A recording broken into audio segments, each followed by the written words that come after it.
Okay, so thinking about the timeline for this week's reading, I was reflecting on the fact that in Third Nephi 1, it's been 5 years since Samuel prophesied the day and a night and a day that would signify Christ's birth.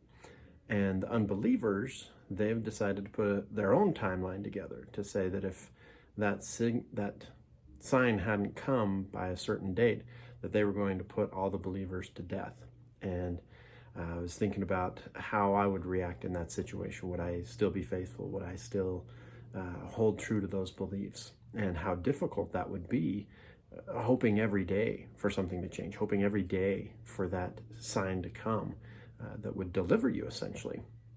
And I kind of think about a little bit about some of the struggles that the world is going through right now, and how many people are looking forward to when we can move on from the COVID pandemic, when we can move on from the fear, when we can move on from the mask. And it hasn't even been a year yet.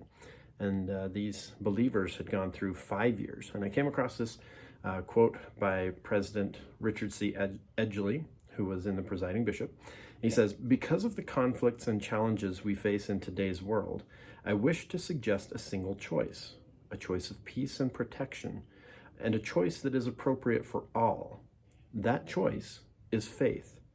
Choose faith over doubt. Choose faith over fear. Choose faith over the unknown and the unseen, and choose faith over pessimism.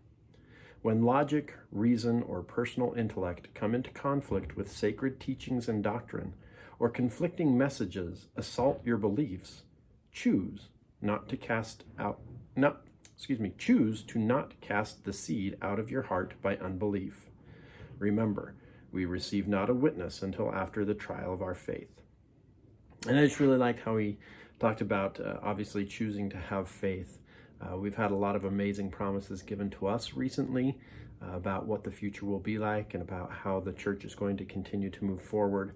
But it's hard to forget, or it's hard to remember some of those things during all this craziness sometimes.